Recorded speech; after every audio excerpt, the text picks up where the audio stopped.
여호수아서 17장 14절부터 18절입니다.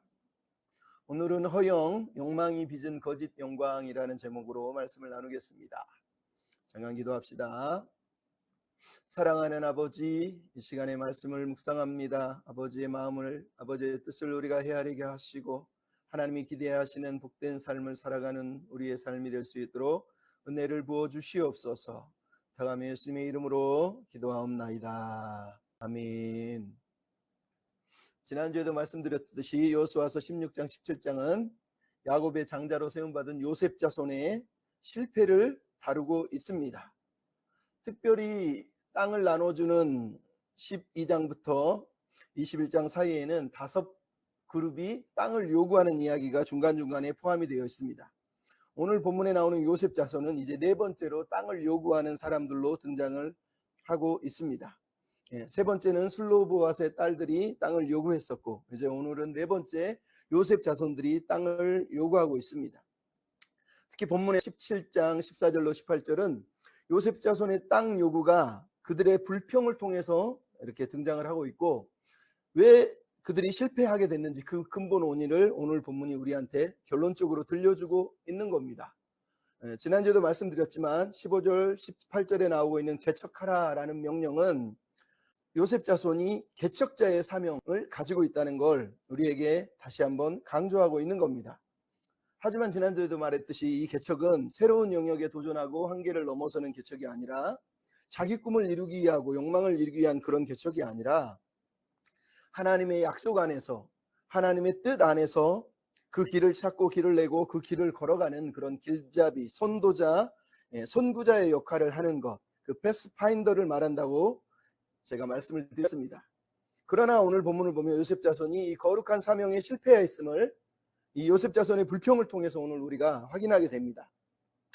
특히 요셉 자손의 이 불평과 이 실패를 보면 유다 자손의 실패와 비교해 볼 때 무척 노골적이고 심각하다는 걸 알 수가 있어요. 우리가 15장 63절을 보면 유다 자손은 예루살렘에 사는 여부스 족속을 쫓아내지 못했다라고 얘기를 합니다. 하지만 그들의 실패는 원래는 베냐민 자손에게 주었던 그 땅을 베냐민 자손이 쫓아내지 못함으로 인해서 유다 자손이 그 실패를 껴안게 되고 긴 시간 동안 여부스 족속을 쫓아내지 못하는 그런 긴 싸움이 있었음을 표현하지만 오늘 본문의 요셉 자손의 실패는 우리가 16장 10절에 보면 에브라임 지파가 겟셀 족속을 쫓아내지 않고 노예로 삼고 17장 11절 12절은 므낫세 지파가 가나안 여러 성읍들을 쫓아내지 않고 그 사람들을 자기 노예로 삼았다라고 말하는 것은 아예 처음부터 싸움을 포기하고 적과의 동침을 선택하고 자신들의 욕망을 채우는 일을 선택했다라는 것을 성경이 우리한테 들려주는 거예요. 그러니까 유다 자손은 긴 싸움을 통해서 쫓아내지 못했다면 요셉 자손은 처음부터 아예 쫓아내지 않으려고 마음을 먹었다라고 성경이 우리한테 말하고 있는 거예요. 이런 요셉 자손의 실패를 우리가 여러 단어로 규정할 수 있지만 저는 이 요셉 자손의 실패들을 한마디로 얘기하면 허영이라 이렇게 부르고 싶습니다. 왜냐하면 가나안 정복 전쟁의 긴 전투를 치르고 나서 이제 또다시 정착을 위한 전쟁을 시작해야 되는 상황에서 요셉 자손들은 이제는 힘겨운 전쟁을 더 이상은 하지 않겠다라고 이렇게 포기를 하고 하나님의 약속이나 공동체의 어떤 이익보다는 더 쉽고 편한 길, 즉 이기적인 길, 자기 욕망, 자기 만족을 채우는 그런 허영의 길을 택했다라고 오늘 본문이 말하고 있기 때문이에요. 즉 그들의 불평과 실패의 이유는 허영 때문이다. 저는 이렇게 표현을 하고 싶어요. 여러분, 교회 공동체나 어떤 공동체들이 무너지는 그 근본적인 이유를 성경은 다툼과 허영이다라고 얘기합니다. 우리가 이미 빌립보서를 보면 뭐라고 그럽니까? 너희가 아무래나 다툼이나 허영으로 하지 말고 라고 말하면서 빌립보 교회의 문제에 대해서 사도 바울이 다툼과 허영을 얘기했어요. 빌립보서 2장 3절에 나오는 다툼은 우리가 저번에도 한번 살펴봤지만 잘못된 동기를 가진 자들이 비열하게 자기 이익을 채우기 위해서 드러내는 것을 다툼이다라고 얘기하는, 그러니까 막 그냥 싸운다라는 뜻이 아니라 자기 이익적인 욕심을 채우기 위해서 표현하는 내용이 다툼이다라고 이렇게 말하는 거예요. 그러니까 그 다음에 허영이 나오는데 허영은 말 그대로 허무한 영광, 텅 빈 영광, 껍데기, 이런 영광을 말하는 가짜 영광을 얘기합니다. 그러니까 사도 바울이 다툼과 허영을 묶어놨다는 얘기는 무슨 얘기예요? 허영은 다툼을 통해서 드러나는 거고 다투는 이유는 허영 때문이다라고 성경이 말을 하고 있는 거예요.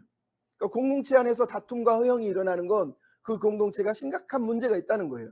근데 사도 바울이 이 사람들을 가르쳐 뭐라고 그랬다고 그랬습니까? 빌립보서 3장 18절 19절에 십자가의 온수라고 얘기했어요. 그들의 마침은 멸망이고 그들의 신은 배를 채우는 거고 그들의 영광은 부끄러운 거고 땅의 일을 생각하는 거다라고 이렇게 사도 바울이 그들을 특징 지었단 말이에요. 그러니까 교회 안에서 다투고 허용하는 사람들은 심각하게 우리보다 더 저질이거나 범죄자가 아니라 오히려 우리보다 더 고상하게 막 장로니 목사니 집사니 이런 직분을 가지고 있는 사람들인데 그 사람들이 세상 욕심을 채우기 위해서 즉 자기 욕심을 채우기 위해서 세상 일, 땅의 일만 생각하고 살아가는 그 모습을 가리켜서 십자가의 온수다라고 사도 바울이 이렇게 말을 한 거예요. 그러니까 오늘 본문에 나오는 요셉 자손의 불평과 다툼과 원망이나 빌립보서의 다툼과 원망은 다 어디서 나온다는 거예요? 허영, 즉 자기 욕심을 채우기 위해서 세상 것, 땅의 것을 생각할 때 그 허영에서 바로 이 불평이 나왔다라고 얘기를 하는 거예요. 여러분 우리가 아는 존 버년의 철로 역정을 보면 철로 역정의 주인공인 크리스찬이 멸망의 도시를 벗어나서 천성을 향해 가다가 십자가 앞에서 은혜를 받게 돼요. 그리고 고난의 산을 지나서 성령의 무기인 은혜의 전신갑주와 칼을 받게 됩니다. 그리고 나서 아블로온이라는 즉 사탄과 사망의 음침한 골짜기에서 엄청나게 큰 전쟁을 치릅니다.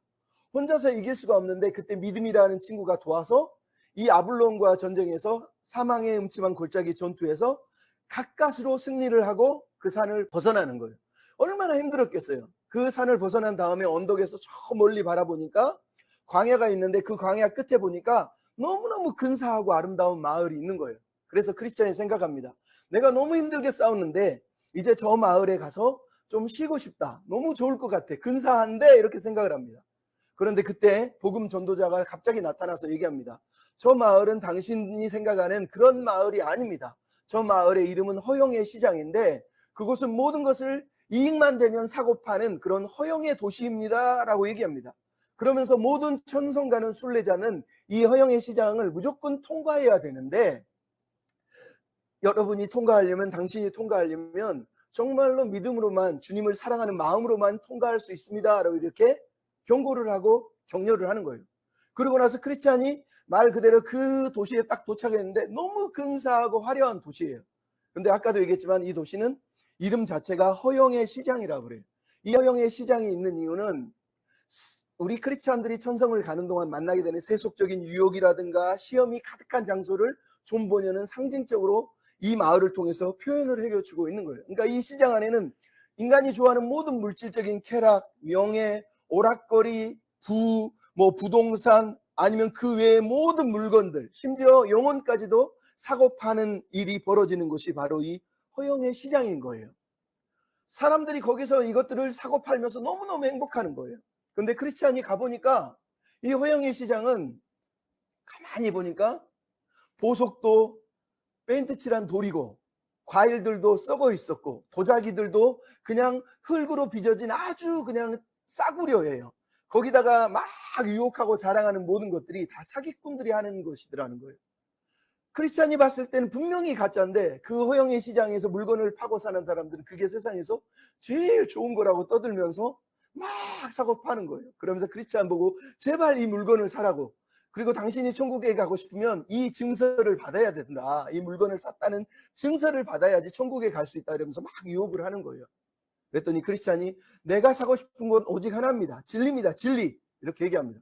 그랬더니 시장의 사람들이 막 난리가 난 거예요. 우리와 다른 사람이 나타났다. 우리를 비웃는 사람이 나타났다. 그러면서 이 사람을 고소를 해버려요.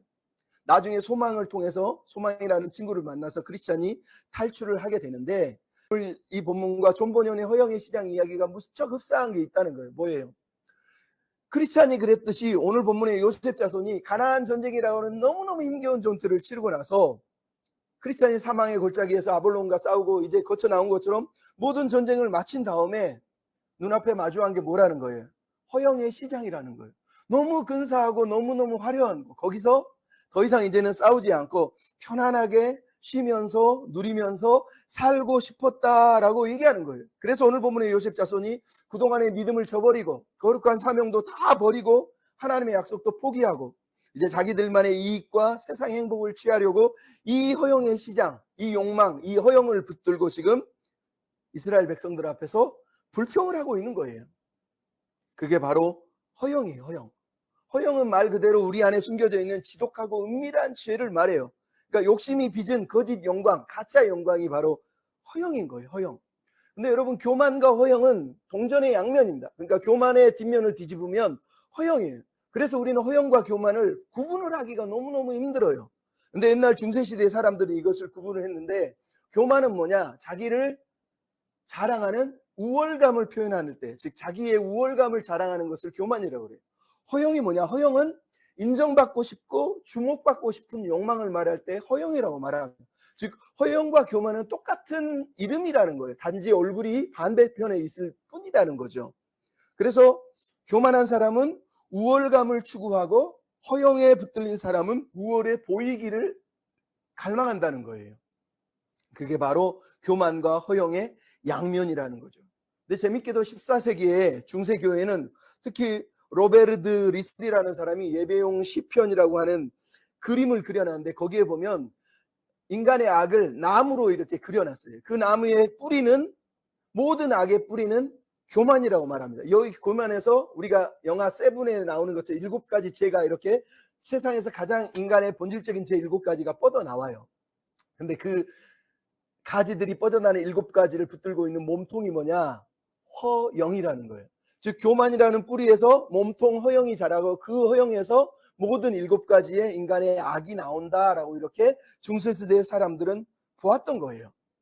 근데 이 허영은 2가지 종류가 그래서 나타난대요. 하나는 교만으로 인한 허영이에요. 즉 자기가 탁월하고 우월하다는 것을 계속해서 드러내는 방식이에요. 즉 명예, 성공, 인기, 권위, 권력, 이런 게 교만 때문에 드러나는 허영이에요. 근데 반대편에는 두려움으로 인한 허영이 있다는 거예요. 두려움으로 인한 허영이 뭐냐? 인정받으려는 욕구 때문에 자기는 탁월하지 않은데 자꾸 탁월하다라고 자기의 탁월하지 않음을 숨기기 위해서 자랑하고 떠벌리고 고집 피우고 불일치하고 불평하고 싸우고 불순종하는 거. 이게 바로 두려움 때문에 나타나는 허영이라는 거예요. 이 2가지 허영이 우리의 삶 가운데 있다는 거. 하나는 교만 때문에 나타나는, 하나는 두려움 때문에 나타나는 허영. 이런 2 허영, 교만, 이것들이 바로 우리 안에 심겨져 있는 아주 은밀한 죄라는 거예요. 근데 이 허영이 결국은 우리를 파괴한다는 거예요. 특히 허영은 자꾸 인정받고 싶어 해요. 그 인정받으려는 욕망 때문에 가짜 영광, 거짓 영광을 계속해서 추구한다는 거예요. 그러니까 여러분, 우리가 살면서 사람이 다 그런 거 아니에요? 인정받고 싶고 사랑받고 싶고 주목받고 싶고. 근데 이게 심해지면 이게 허영이란 죄로 나타난다는 거예요. 중요한 건 이 허영에 맞서지 않으면 그 영혼도 그 공동체도 다 파괴된다는 거예요. 여러분, 오늘 본문에 나오는 요셉 자손을 보세요. 이 2가지 허영의 문제가 다 드러나고 있다는 것. 즉 교만으로 인한 허영과 두려움으로 인한 허영들이 다 집약돼서 나타나고 있어요. 여러분 14절을 보십시오. 한번 읽어봅시다. 요셉 자손이 요수아에게 말하여 이르되 여호와께서 지금까지 내게 복을 주심으로 내가 큰 민족이 되었거늘 당신이 나의 기업을 위하여 한 제비 한 분깃으로만 내게 주심이 어찌미니까 하니 라고 얘기합니다. 즉 요셉 자손이 지금 요수아 앞에서 땅을 제비 뽑아 받았는데 불평을 하고 있어요. 근데 그 내용이 뭐라고요? 여호와께서 지금까지 내게 복을 주셨는데 그래서 우리는 큰 민족인데 라고 말하고 있어요. 이걸 뭐라고 표현할 수 있어요? 교만, 자만심. 즉 요셉 자손이 가지고 있는 특권 의식을 말하고 있어요. 그럼 보십시오. 뭐라고 그럽니까? 하나님이 우리를 축복하신 우리는 장자 집안이다. 그러니 우리는 특별 대우를 받아서 마땅하다는 뜻이에요. 여호와께서 지금까지 축복했다는 게 뭐예요? 야곱의 축복을 하나님이 요셉에게 주어서 담장로으로 뻗어가는 나무가 되는 것처럼 우리에게 번성하라고 해서 우리는 지금 큰 민족이 됐다는 거예요. 즉 요셉 때문에 이스라엘 자손들이 살았고 애굽에 가게 되고 요셉이라고 하는 우리 조상 요셉 때문에 우리가 다 여기 살게 돼서 이 땅에 들어온 건데 왜 우리에게, 요셉 자손인 우리에게 특별한 혜택을 주지 않고 남들처럼 한 분깃만, 그것도 한 분깃만 주느냐라고 지금 말하고 있는 거예요. 그러면서 땅이 좁다라고 사실은 말하고 있는 거란 말이죠. 그러니까 우리는 이런 대접을 받을 지파가 아니라는 뜻이에요. 우리는 요셉이라고 하는 고귀한 조상의 자손들인데 어떻게 우리한테 이런 대접을 하고 있느냐라고 말하는 거죠. 즉 교만에 찌들려 있다는 걸 알 수 있어요. 우리는 특권층이고 특별한 혜택을 받아야 되는 거지 우리가 남들하고 동일하게 취급을 받아서는 안 된다라고 이렇게 말을 하고 있는 거예요. 얼마나 교만합니까? 근데 이들이 한 말이 뭐예요? 한 제비 한 분깃만 왜 줍니까? 이 말은 우리는 지금 땅이 너무 좁은 것 같다. 사실 이런 말 아닙니까? 그러니까 가만히 들으면 맞는 것 같지만 아니란 말이에요. 왜 우리는 요셉 자손에게 한 분깃만 줬는지 이미 알잖아요. 왜냐하면 에브라임 지파 므낫세 지파에게 한 분깃을 사실 준 게 아니라 요단 동편에도 이미 땅을 줬기 때문에 이미 두 몫을 다 준 거예요. 그리고 그들이 받은 땅은 좁은 땅입니까? 아니요, 엄청나게 넓은 땅이에요. 유다 지파는 산맥과 강야로 이루어졌지만 에브라임과 므낫세가 받은 땅은 산지와 평지로 이루어진 이스라엘의 정중앙에 있는 가장 중요하고 가장 넓은 땅을 준 거예요. 여기에는 실로라고 하는 곳도 있고 베델도 있고 아이도 있고 세겜도 있고 그 위로 올라가면 이스라엘 평지도 있고 베스한도 있고 성경에는 여기는 안 나와 있지만 가장 이스라엘에서 북이스라엘에서 중요한 땅들이 여기에 다 있는 거예요. 얼마나 넓은 땅이고 중요한 땅들이 다 있냐고. 그러니까 우리식으로 말하면 정말 좋은 부동산을, 가장 좋은 부동산을 사실은 준 거예요. 이 부동산을 잘 관리하고 개발만 해도 우리식으로 얘기하면 가치 있는, 정말 가치 있는 땅이라고 말할 수 있는 거란 말이죠. 게다가 이 땅은 누가 줬어요? 하나님이 선물로, 하나님이 제비 뽑아서 주신 은혜의 선물이란 말이죠. 근데 이들이 지금 감사하지도 않고 이 땅을 좁다라고 얘기를 하고 있는 거예요. 여기 요셉 자손이 지금 말하고 있는 내용의 핵심이 뭐예요? 하나님 주신 은혜나 하나님이 허락하신 사명은 잊어버리고 자기들의 배만 채우기 위해서 지금 자기 욕심만 부리는 지파로 변질되어 있다는 걸 알 수 있어요. 그럼 17절에 보면 여호수아가 뭐라고 그래요? 너희는 큰 민족이고 큰 권능이 있다고 얘기해요. 말 그대로 힘도 세고 사람도 많고 강력한 지파라는 거예요. 근데 이들이 지금 불평을 하고 있는 거예요. 그러면 이게 요셉 자손의 특징이에요. 항상 자기들은 특권자이기 때문에 대접받고 싶고 장자의 특권은 누리고 싶고 그러나 희생은 하고 싶지 않아요. 사사기에 보면 사사기 8장에 뭐가 나와요? 기드온이 미디안과 전쟁을 치르고 승리를 해요. 그리고 나서 미디안을 추격하는데 전쟁 때는 구경하고 뒤에서 구경하던 에브라임 지파가 갑자기 사사기 8장 1절에 보면 기드온에게 쫓아와서 그럽니다. 왜 당신이 싸우러 갈 때 우리를 부르지 않았냐? 이미 불렀었는데 오지 않은 거예요. 근데 분위기가 이미 기드온이 이기는 쪽으로 딱 넘어가니까 그때 기드온을 찾아와서 불평하는 거예요. 에브라임 지파인데 내가 장자 집안인데 왜 싸울 때 나를 안 불렀나 이렇게 얘기하는 거예요. 재밌는 건 나중에 사사기 12장 1절에 보면 입다라고 하는 사람이 이번에는 암몬 자손과 싸워요. 그리고 암몬 자손을 격파시키고 또 추격을 해요. 근데 이번에도 에브라임 지파 사람들이 입다에게 찾아와서 또 얘기합니다. 왜 당신이 싸울 때 우리를 부르지 않았냐, 함께 가지 않았냐, 또 이렇게 불평을 합니다. 무슨 얘기인지 알겠어요? 이 에브라임 자손, 즉 요셉 자손들은 항상 대접받고 특권을 누리기를 좋아해요. 하지만 희생하는 것, 어려운 거는 싫어요. 그러니까 힘들고 어려울 땐 뒤에 빠져서 구경하다가 자기 이제 밖으로 숟가락 챙길 자리가 되면 그때 딱 나타나는 거예요. 그래서 왜 우리 안 알아봐 주느냐, 왜 우리 안 챙겨주느냐 이런 식으로 불평을 했다는 것을 성경이 얘기하는 거예요. 그러니까 오늘 본문의 요셉 자손들의 특징이에요. 특징. 늘 교만하고 대접받고 싶고 자기들만 특혜를 누리고 싶은 집단 이기주의자들이다라고 이렇게 성경이 말하는 거예요. 여러분 우리가 프랑스 말에 노블리스, 오블리주라고 얘기하잖아요. 지난번에 얘기했죠. 스파이더맨처럼 큰 힘에는 큰 책임과 큰 의무가 따른다는 거예요. 그래서 프랑스나 영국이나 이런 데는 대부분 노블리스, 오블리주 의식을 따라서 정치인들이 움직이잖아요. 내가 가진 만큼, 내가 받은 혜택만큼 공동체에 베풀고 나누고 섬기는 그 책임을 다하고 있단 말이에요. 근데 오늘 본문의 요셉 자손들은 그런 게 없어요. 그냥 우리는 요셉 자손이야. 우리는 장자 집안이야. 그러니 우리는 이런 대접 받으면 안 돼라고 말하는 거예요. 즉 말 그대로 교만으로 인한 허영, 헛된 영광, 자기를 드러내고 자랑하고 싶은 마음들이 넘쳐나고 있잖아요. 근데 여기에는 또 하나 뭐가 있어요. 두려움으로 인한 허영이 이 뒷면에는 그대로 드러나고 있다는 걸 알 수 있단 말이에요. 여러분 보세요. 그들이 뭐라고 그랬어요? 이스라엘 앞에서 우월감 자랑한 것뿐만 아니라 지금 에브라임과 므낫세 서로가 서로에게 잘 보이기 위해서 허영을 선택하고 있다는 거예요. 무슨 말인지 알겠어요? 그들은 우월감을 자랑했을 뿐만 아니라 우월해 보이려고, 우리가 얼마나 우월한지 알아라는 것을 자랑하기 위해서 불평을 하고 원망을 하고 불순종하고 있다는 거예요. 근데 이 불순종, 원망이 어디서 나온 거예요? 사실은 두려움 때문에 나왔다고 오늘 본문이 얘기하잖아요. 어떤 두려움? 힘겨운 싸움을 하기 싫어서 선택한 자기들의 삶을 지금 합리화하고 있는 거예요. 무슨 얘기인지 아는 줄 알겠죠? 우리가 요셉 자손이야 라고 막 소리를 치고 있지만 실은 싸우기 싫어서, 힘겨운 일, 어려운 일은 하기 싫어서, 그래서 그 불평을 하고 있었다라고 오늘 본문이 말하는 거예요. 여러분, 많은 사람들이 허영을 가지고 있어요. 그 특징이 뭐냐? 합리화예요. 특히 교회 안에서 허영을 합리화하는 사람들이 얼마나 많습니까? 헛된 영광을 추구하면서 이렇게 얘기합니다.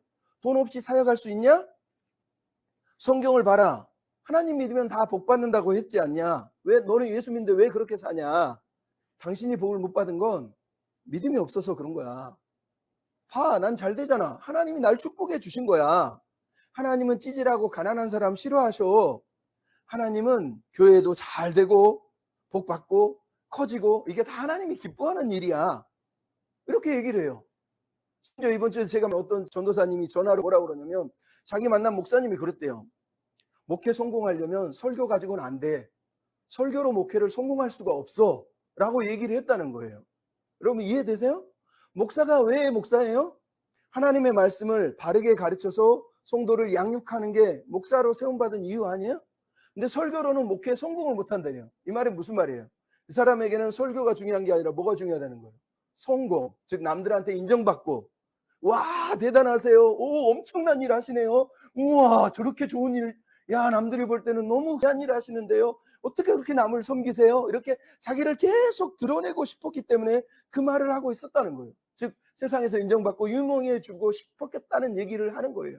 여러분 이게 바로 허영이에요. 이게 왜 가짜예요? 실은 이 사람들은 제자도, 겸손, 십자가, 고난 이런 게 싫어 이렇게 말하고 싶은데 성도들한테 그렇게 말하는 게 너무 부끄러워요. 그래서 그런 말을 못해.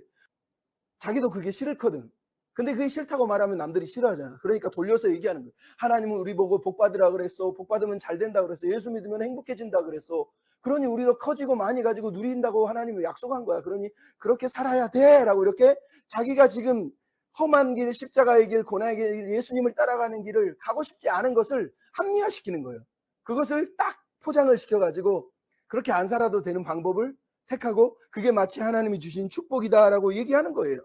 그럼 오늘 보면 요셉 자손하고 똑같잖아요.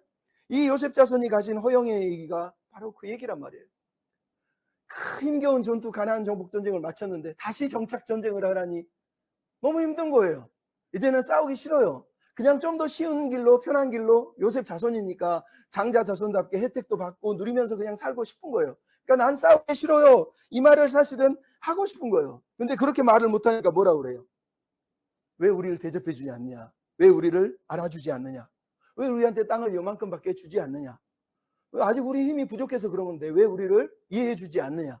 이런 식으로 자기들을 지금 계속해서 합리화하고 있는 거예요.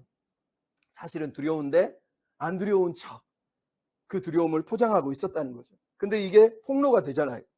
요수아의 대답, 첫 번째 대답 통해서 이들이 그 두려움이 드러나고 있어요. 요수아가 뭐라 그럽니까? 15절에 너희들은 진짜 큰 민족이다. 그러니 에브라임 산지를 했는데 그게 좁으면 브리스 족속과 르바임 족속의 땅 삼림으로 올라가서 스스로 개척하라 이렇게 얘기합니다. 여러분 재밌는 말이 나와요. 여기 보면 제비뽑아 받은 땅 중에 지금 요셉 자손이 보고 있는 산지가 어떤 산지라는 거예요? 에브라임 산지예요. 제비 뽑은 땅은 그 다음에 나오죠. 브리스 족속과 르바임 족속의 땅 삼림으로 올라가라. 이 삼림은 산맥을 말하는 거예요. 즉 엄청나게 넓은 땅을 하나님이 제비 뽑아서 줬는데 니네들은 지금 에브라임 산지만 보고 여기가 너무 좁아요 라고 얘기했다는 거예요. 에브라임 산지 그 산맥 가운데 한 산지만 쳐다보고 이게 너무 좁다라고 얘기를 했다는 거예요. 그래서 요수아가 말하는 거예요. 아직 정복하지 않은 산림들이 많고 산맥들이 많으니 그 땅을 가서 정복하면 된다라고 이렇게 사실은 말을 하는 거예요. 거기에 또 하나를 덧붙였죠. 뭐라 그러죠? 르바임 족속의 땅일지라도 가서 정복하라는 거예요. 그럼 르바임 족속이 뭐라고 그랬어요? 르바임 족속은 아낙 자손과 동일한 거인족을 얘기해요. 그게 신명기 2장 10절 11절에 나온단 말이에요. 그들은 안악자손처럼 거인족이에요. 왜 이 얘기를 할까요?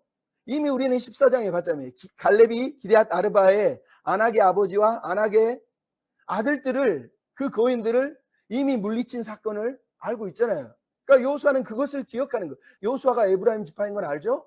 자기 지파 사람들한테 말하는 거. 이 교만한 놈들아, 갈렙도 믿음으로 싸우는데 우리가 그렇게 살면 되겠냐? 르바인 족속이 있어도 우리는 저 땅을 믿음으로 정복해야 되지 않겠냐? 이렇게 얘기를 한 거예요. 그랬더니 요셉 자손들이 뭐라 그럽니까? 16절에 자기들의 두려움의 정체를 드디어 폭로하고 있어요. 뭐라 그러죠? 이 산지는 우리한테 넉넉하지 않고 골짜기 땅이나 다른 모든 마을에 거주하는 자나 이스라엘 골짜기 어디든지 다 철, 병거가 있나이다. 이렇게 얘기하는 거예요. 무슨 말입니까, 여러분?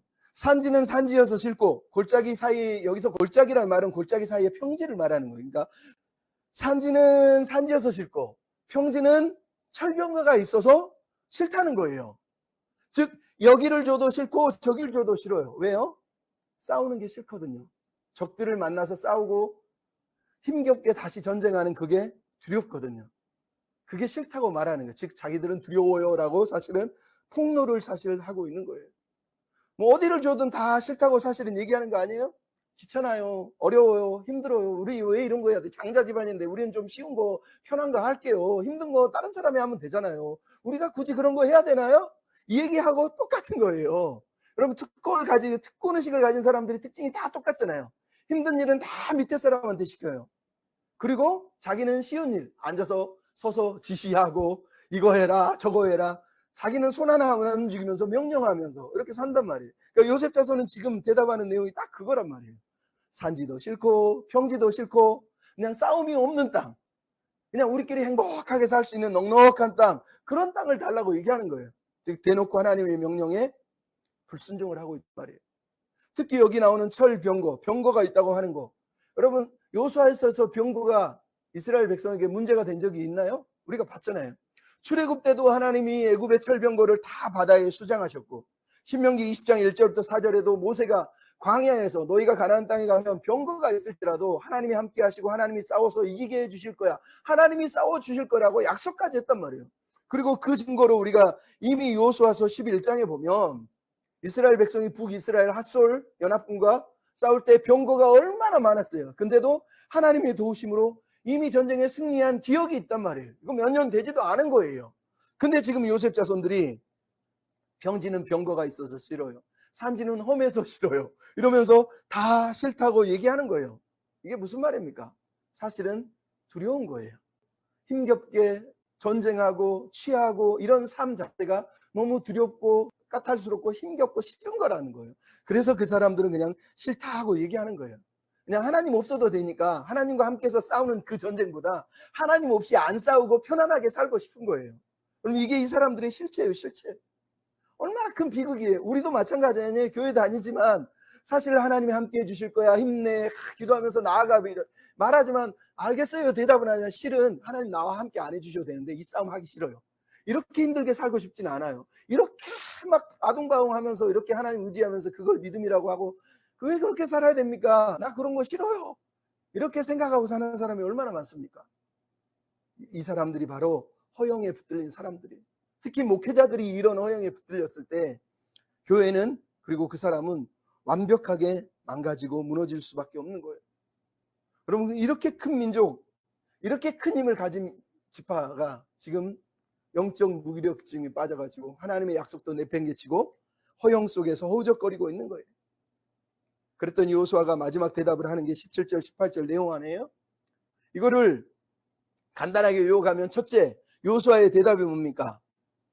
만족하라는 거예요. 17절에 뭐라고 그럽니까? 너희는 큰 민족이고 큰 권능이 있은즉 한 분기만 가질 것이 아니라 살림을 취해라, 이렇게 얘기합니다. 여기서 만족하라는 의미가 어디에 나와요? 그들은 큰 민족이고 큰 권능이 있은즉이라는 이 말 속에 이미 하나님이 요셉 자손에게 엄청난 땅과 엄청난 힘을 주셨다는 걸 다시 강조하는 거예요.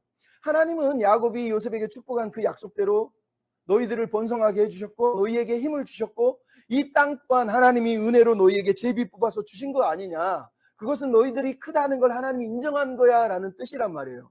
왜냐하면 우리가 지난주에 얘기했죠. 민수기 33장 53, 54절에 뭐라고 그랬다고요? 하나님이 너희가 땅을 나눠줄 때 큰 민족에게 수가 많은 사람에게는 큰 땅을 주고 수가 적은 사람들에게는 작은 땅을 주라고 이미 하나님이 말씀을 하신 거예요. 그러니까 지금 요셉 자손들은 그 숫자대로 그 힘대로 하나님이 그 분량대로 믿음의 분량대로 큰 땅을 허락해 주셨다고 지금 요셉이 말을 하고 있단 말이에요. 그러니 만족하라는 거예요. 특히 여기 보면 한 분깃만 가질 것이 아니니라고 써있는 이 단어는 다시 제비 뽑아서 다른 분깃을 취하라는 뜻이 아니에요. 이 말은 이미 너희에게 두 몫을 줬고 그 땅은 이미 하나님 주신 넓은 땅이니 그 받은 땅, 하지만 아직 정착하지 않은 남은 땅이 있으니 그 땅을 정복하라는 뜻이에요. 즉 하나님이 이미 허락하신 땅이 있는데 왜 정복하지 않고 있느냐는 얘기지, 너희 제비 다시 뽑아서 다른 땅 또 차지해 라고 얘기하는 게 아니란 말이에요. 그러니까 이 말을 오해하면 안 돼요. 즉 너희가 하나님의 은혜를 생각하면 감사하면서 지금 허락한 땅, 줄로 재어진 구역, 아직 정착하지 못하고 정복하지 못한 그 땅까지 너희가 개발해야 된다라고 말하면서 이 말을 요수아가 하고 있는 거예요. 한마디로 얘기하면 뭐예요? 이미 주신 것에 감사하고 받은 것에 감사하면서 최선을 다해야 된다라고 말하는 거예요. 이게 중요한 거예요. 그럼 충북 옥천에 가면 태초 먹거리 학교라고 하는 곳이 있어요. 이곳은 이계호라고 하는 교장 선생님이 세운 학교인데 이 학교를 세우게 된 계기가 뭐냐면 이분은 어려서부터 너무너무 가난했대요. 고등학교도 중퇴를 했대요. 세차사장에서 일을 했대요. 그래서 자기 삶의 목표가 뭐냐, 나중에 돈을 벌면 냄비에다 돈을 가득 집어넣어서 삶아서 그거를 삶아서 먹어보는 게 소원이었대요. 그러니까 어려서부터 꿈이 뭐라는 거예요? 돈을 왕창 벌어서 그냥 돈을 냄비에 끓여 먹을 정도로의 많은 돈을 벌고 싶다, 이게 소원이었다는 거예요. 그래서 공부를 중퇴했는데 열심히 했대요. 그래서 미국 가서 공부해서 나중에 화학 박사가 되고 과학자가 돼요. 그래서 다시 한국으로 돌아와서 충남대 명예교수로 화학 교수로 부를 누리면서 명예를 누리면서 살게 돼요. 근데 이 사람이 미국에서 하나님을 그나마 만났어요. 그래서 하나님을 만나서 하나님이 나의 구원자구나 이것은 믿고 있었는데 여전히 자기 소망은 포기하지 않은 거예요. 근데 갑자기 2010년 자기 딸이 암으로 죽어버려요. 3년 전부터 시름시름 암을 앓았대요. 그래서 이 딸을 살리기 위해서 박사니까 공부를 얼마나 잘했어. 화학 박사니까 모든 전 세계 논문들을 다 연구하면서 암을 어떻게 치료할까, 내 딸을 어떻게 살릴까, 이 연구를 계속 한 거예요. 그러면서 허송세월을 보냈는데 3년 후에 딸이 갑자기 암으로 죽어버린 거예요. 그걸 보면서 자기가 그동안 내가 너무 헛된 짓을 했구나. 내가 내 딸 하나 살리려고 다른 생각을 품어보지 못했구나. 딸을 보내고 나서 이러면서 자기 인생을 후회한 거예요. 그러면서 아니다. 하나님이 우리를 지으셨을 때는 지으신 이유가 있고 목적이 있을 텐데 하나님이 우리를 지으신 꿈과 목적을 위해서 내가 사람들을 섬기며 돕는 길을 택해야 되겠다. 내 딸처럼 힘겨운 사람이 있다면 그 아이들을 도울 수 있는 방법을 찾아보자. 그래서 이 사람이 이 옥천에다 태초 먹거리 학교, 즉 음식을 통해서 암을 치유하고 건강하는 방법을 찾는 학교를 세운 거예요. 그리고 암에 걸린 사람들을 초청해서 거기에서 살면서 암을 치료하는 길을 찾게 되는 거죠. 근데 이 사람이 뭐라고 그러냐면 삶에서 제일 중요한 건 내일이 아니라 오늘에 집중하는 것입니다. 오늘의 삶에 만족하고 감사하고 보람 있게 살면 그 삶이 행복해진다는 걸 저는 가르쳐주고 싶습니다. 이렇게 얘기하면서 이 학교를 세웠다고 얘기하는 거예요. 그럼 무슨 얘기하는지 알겠죠? 그럼 지금 요셉 자손들이 못하고 있는 게 뭐예요? 바로 이거예요. 오늘 나에게 허락한 이 산지, 이 땅을 내가 감사하고 이미 주신 땅이니까 거기서 최선을 다해서 나아가면 되는데 요셉 자손은 감사도 하기 싫고 싸우기 싫고 힘든 일도 싫고 그냥 쉽게 편하게 살고 싶었다고 얘기하는 거예요. 즉 그들은 감사하라고 하는 이 요수아의 명령을 그래서 다시 듣게 되는 거예요. 두 번째 요수아가 뭐라 그럽니까? 스스로 개척하라. 15절 18절에 나와 있죠. 지난주도 얘기했지만 개척하라는 이 히브리어 베레타는 나무를 베고 길을 내고 땅을 개간하는 거예요. 그러니까 요수아가 뭐라 그랬어요? 에브라임 산지뿐만 아니라 나머지 산맥 산지들을 살림들이 있는데 그 나무를 베고 그리고 길을 내고 그리고 거기에 땅을 개간해서 길을 내는 페스파인도, 즉 길잡이 역할을 하는 약속 안에서 주신 땅에서 최선을 다하는 그런 약속의 사람이 되달라고 이렇게 명령을 하고 있는 거예요. 이게 바로 요수아가 말하는 개척의 의미예요. 지난주에도 말했지만 개척은 무슨 새로운 영역을 뛰어넘어서 한계를 뛰어넘어서 다른 곳을 개척하라는 뜻이 아니에요. 오늘 본문의 요수아의 말은 이미 하나님이 허락하신 그 산지, 이미 제비 뽑아 주신 그 땅 안에 아직 정착하지 않은 살림들, 그 산지들을 개간하라 라고 여호수아가 사실은 말을 하고 있는 거예요. 근데 여러분, 이 17절 18절에서 가장 우리가 도전받는 게 뭐예요? 이 단어들이 누구를 가리키고 있어요? 하나는 갈렙, 하나는 슬로브앗의 딸들의 고백을 우리한테 들려주고 있는 거예요. 즉 갈렙처럼 슬로브앗 딸들처럼 너희도 믿음으로 좀 살아면 안 되겠냐, 이렇게 말하는 거예요. 왜냐하면 여러분 보세요. 15절 16절 18절에 뭐가 등장해요? 산지, 그 산지, 하르라고 하는 산지가 계속 등장하죠. 15절은 르바임 족속, 아낙 족속과 같은 르바임 족속이 등장하죠. 그리고 18절은 철병거가 그들이 강할지라도 능히 쫓아내리라 라는 단어가 등장을 하고 있어요. 이 단어들이 다 어디서 나와요? 여호수아 14장 12절에 보면 갈렙이 하나님 앞에서 했던 고백 내용이 이게 다 들어있어요. 뭐라고 그러죠? 그날에 여호와께서 말씀하신 이 산지를 나에게 주십시오. 당신도 들었거냐? 아낙 자손, 르바임 자손이 있을지라도, 그 성읍이 크고 견고할지라도, 오늘 보면은 철병거가 강할지라도 하나님이 함께 하시면 그들을 능히 쫓아내리이다. 그죠? 오늘 본문도 철병거가 강할지라도 너희가 능히 쫓아내리라 라고 말하는 거예요. 즉 갈렙의 고백을 여기다가 그대로 가져와서 너희들도 갈렙처럼 믿음으로 나아가면 좋겠다라고 사실은 말하는 거예요. 근데 여러분, 이 갈렙의 고백을 여호수아가 언급하는 이 내용은 양면적이에요. 하나는 뭐예요? 에브라임 자손, 므낫세 자손, 즉 요셉 자손의 교만에 대한 책망이에요. 무슨 얘기입니까? 깨달으라는 거예요. 너희들 교만하면서 자만하고 자랑하면서 헛된 것을 추구하고 있는데, 그렇게 축복과 힘 자랑했으니 어디 너희들 힘으로 한번 해봐라는 거예요. 왜냐하면 갈렙의 이 고백을 갖다 놨는데 여기에 빠진 게 있어요. 뭐가 빠졌어요? 여호와께서 나와 함께 하시면 내가 여호와의 말씀대로 그들을 쫓아내리이다라는 이 하나님이 함께 하시면이라는 단어가 이 여호수아의 권면 속에는 빠져 있는 거예요. 이것은 그래서 의도적인 거예요. 하나는 무슨 말이에요? 너희들 되게 교만한데 그러면 니네들 힘으로 한번 해봐. 니네들 힘으로 한번 해봐. 할 수 있겠니?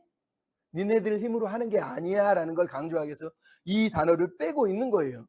하지만 돌려서 얘기하면 뭐예요? 그 단어를 뺐다는 건 하나님이 함께 하시면 너희들이 능히 이길 수 있다고 얘기하는 거예요. 왜? 하나님이 주신 땅이기 때문에 하나님이 함께 하셔야지만 그 일을 감당할 수 있는 거야. 그러니 너희들도 갈렙처럼 하나님과 함께 하나님의 약속을 붙들고 길을 내는 개척자, 패스파인더가 되어야 되지 않겠냐, 이렇게 사실은 권면을 하고 있는 거예요. 근데 여기 하나 덧붙였죠. 뭐라 그러죠? 그 끝까지 내 것이 되리라는 거예요. 그 끝까지가 어디를 말하는 거예요? 하나님이 제비 뽑아 주신 땅 전체, 아직 점령하지 않은 그 땅, 나머지 땅, 그 땅 전부를 소유하게 될 것이다, 이 말이에요. 이게 무슨 말이에요? 너희가 끝까지 하나님의 약속을 붙들고 끝까지 인내하고 끝까지 싸우면 그 땅을 소유할 수 있을 것이라는 얘기예요. 이 말이 무슨 말입니까? 결국은 슬로브앗의 딸들처럼 끝까지 포기하지 않고 하나님의 약속을 붙잡고 그 땅을 요구하고 취했던 것처럼 여러분도 끝까지 인내하고 끝까지 버티고 끝까지 싸워서 하나님과 함께하면 그 약속 안에서 그 땅을 요구하면 하나님이 그 땅을 여러분에게 주실 것입니다 라고 사실은 말하고 있는 거예요. 그러니까 지금 이 저자는 여호수아의 입을 통해서 슬로브앗의 딸이 그랬던 것처럼 요셉 자손에게도 너희들도 약속 안에서 길을 찾고 길을 내고 약속 안에서 그 길잡이, 그 패스파인더, 그 개척자의 역할을 감당해야 된다라고 이렇게 말을 하고 있었다는 거예요. 즉 포기하지 않고 믿음으로 끝까지 버텨라, 사실은 이 얘기를 하고 있었던 거죠. 여러분, 우리에게도 마찬가지예요. 하나님의 약속을 믿는다면 그 약속 안에서 길을 찾는 거예요. 하나님의 약속은 버려버리고 하나님의 약속의 경계를 벗어나서 내가 꿈꾸고 내가 기대하는 걸 추구하는 것을 하나님이 기뻐하지 않는다는 거죠. 여러분, 영화 배우 중에 실베스타 스텔론이라고 하는 사람이 있어요. 잘 알죠? 로키의 주인공. 네. 근데 이 사람은 29에 무명의 배우였고 아무도 알아주지 않았고 은행의 계좌는 바닥이 났었고 집은 집세를 못 내가지고 전기도 이제 끊어지게 되고, 그래서 자기 먹을 것도 없고 심지어 자기가 키우던 강아지도 어쩔 수 없이 맡겼는지 하여간 팔아야 되는 상황이 벌어진 거예요. 돈이 없으니까. 그렇게 힘겹게 29의 시절을 살았어요. 근데 그때 1975년 3월 24일 날 우연히 무하마드 알리하고 척 웨프너라고 하는 사람이 권투 경기를 하는 것을 보게 돼요. 모든 사람은 무하마드 알리가 그 당시 최고였으니까 척 웨프너가 금방 KO가 되고 무너질 줄 안 거예요. 근데 실베스타 스텔론이 경기를 보고 있는데 척 웨프너가 무하마드 알리하고 권투 경기를 하고 있는데 심지어 무하마드 알리를 다운시키는 일이 벌어지고 그리고 15회까지 마지막 종칠 때까지 경기를 하고 있는 거예요. 비록 마지막에는 TKO 즉 이제 한 대 맞고 넘어져서 결국은 TKO 패로 패하게 돼요. 근데 실베스타 스텔론은 이 경기를 보면서 무하마드 알리가 아니라 척 웨프너를 보면서 자기와 똑같다고 생각했어요. 아, 저 사람처럼 나도 끝까지 버티면 끝까지 마지막 종이 울릴 때까지 싸우면 비록 내가 이기지는 못하더라도 내 마지막 최선의 삶을 싸워서 내가 얼마나 최선을 다했는지 인내하고 끈기로 버티는 사람, 거기에서 보람을 느끼는 그런 사람이 될 수 있겠다 이런 생각이 든 거예요. 그래서 그 시간에 그 경기를 딱 끝나자마자 그때부터 3일 동안 집에 앉아가지고 로키 발보아 이 로키 이야기를 3일 동안 잠도 하루에 20시간은 잠을 아예 안 잤대요. 그러면서 3일 동안 이것을 시나리오를 쓴 거예요. 삼류 건달 복소가 세계 챔피언에 도전해서 결국은 챔피언은 안 되지만 도전하는 그 도전기를 쓴 거예요.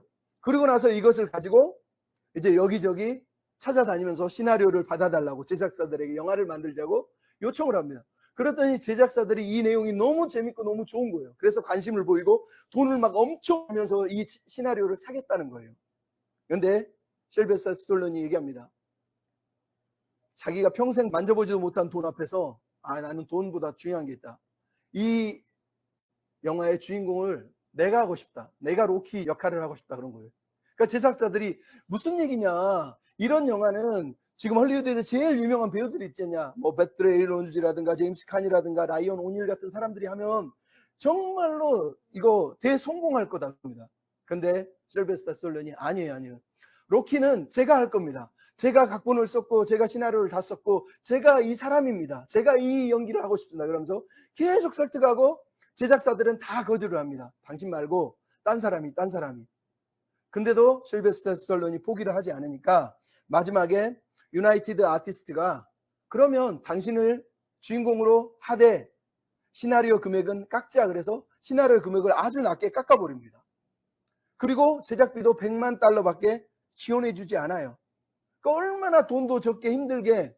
그래서 이 로키 영화가 단 28일 동안 필라델피아 거리에서 게릴라식으로 촬영을 하고 배우들을 섭외를 못하고 사람들 섭외를 못하니까 그냥 길거리에 일반인들 동원해가지고 권투 경기 경기장에 들어와서 구경꾼을 세워놓고 단 28일 만에 후다닥 그냥 만든 영화예요. 근데 이 영화가 나중에 아카데미 10개 부문 후보에 올랐고 100만 달러로 만들었는데 나중에 흥행이 2억 2,500만 달러가 됐다는 거예요. 엄청난 흥행을 한 거예요.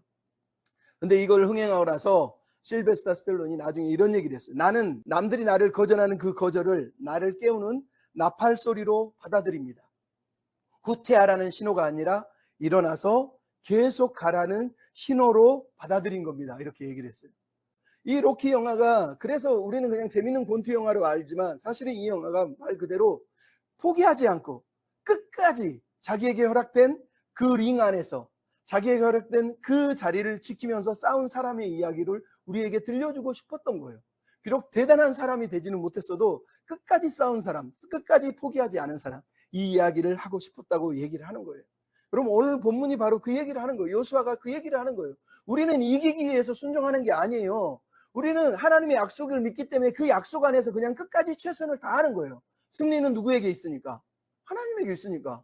하나님이 함께 하시고 하나님이 도우시고 하나님이 이기게 하시고 그거는 하나님 몫이에요. 우리 몫은 뭐라고 그랬습니까? 요수아가 계속 얘기하잖아요. 하나님의 백성의 몫은 이기고 누리고 성공하고 명예를 취하고 권력을 취하는 데 있는 게 아니에요. 오늘 감사하고 오늘 순종하고 오늘 끝까지 포기하지 않고 약속을 붙잡고 이 약속 안에서 길을 찾고 최선을 다할 때 하나님이 그것을 기뻐한다고 말씀하신 거예요. 그럼 말씀을 마치면서 여러분 이 오늘 본문의 이야기를 요셉 자손은 장자로서 실패했지만 예수님은 승리하셨다고 저번에 제가 한번 말씀을 드렸잖아요. 여러분 사실 예수님을 생각해보세요. 예수님 또한 마태복음 4장에 보면 뭐가 나와요? 사단이 예수님을 마귀가 시험하면서 세 가지 시험을 통해서 예수님 십자가 안 걸어가도 됩니다. 굳이 안 죽으셔도 됩니다. 오늘 나한테 절 한번 하면 인기도 얻을 수 있고 명예도 얻을 수 있고 미션, 하나님이 허락한 미션도 성공할 수 있습니다. 왜냐하면 모든 사람들이 당신 앞에 엎드려 절할 수 있으니까요. 모든 사람들이 우러러 볼 거고 모든 사람들이 당신을 높여줄 거예요. 사단이 이렇게 얘기를 한 거예요. 근데 예수님이 어떻게 했다고요? 그 쉬운 길, 편한 길을 거절하세요. 왜? 하나님의 약속이 있었으니까. 심지어 예수님의 제자들은 예수님을 왕 삼고 싶어서 칼을 꺼내서 베드로는 말고의 길을 자르면서 예수님 위해서 칼로 싸우고 싶었어요. 예수님이 칼을 거두러 할 때까지 사실은 예수님을 지키고 싶었단 말이에요. 또 어떤 사람이 있어요. 사람들은 예수님의 기적을 보고 예수님을 임금 삼고 싶어서 예수님 우리의 임금이 되어 주십시오 하면서 예수님을 임금 삼으려고 했단 말이에요.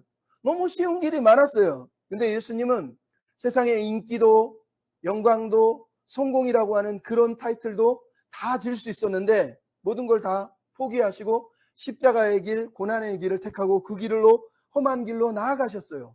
그분은 한 번도 뒤에 서신 적이 없어요. 항상 앞에서, 항상 앞서서, 그리고 하나님의 약속을 포기하지 않고 그 약속을 끝까지 붙잡고 그 약속 안에서 하나님의 사명을 이루려고 최선을 다한 거예요. 약속 밖에 사단이 사람들이 주는 유혹들이 너무 많았어요. 쉬운 길, 편한 길, 허영의 시장에서 이것저것 다 팔았단 말이에요. 근데 예수님은 그 형을 다 포기하고 하나님의 약속 안에서 그 약속을 이루기 위해서 끝까지 십자가의 길, 그 험한 길을 올라가셨고 결국 하나님이 기뻐하는 순종의 사람으로 우리 앞에 서 계신 거예요. 그분이 우리의 길잡이고 우리의 개척자, 패스파인더라고 성경이 말하는 것 아닙니까? 그러니까 이 예수님을 믿는다면 우리도 약속 안에서 아멘 하면서 나아갈 때 하나님이 우리를 통해서 영광을 받으세요. 고린도후서 1장 20절 뭐라 그럽니까? 하나님의 약속은 얼마든지 그리스도 안에서 예가 되나니 그런즉 그로 말미암아 우리가 아멘하여 하나님께 영광을 돌리게 되느니라는 거예요. 여러분 우리에게 허락된 삶을 아멘 하면서 우리가 나아가는 저 여러분이 다 되셨으면 좋겠습니다. 아멘.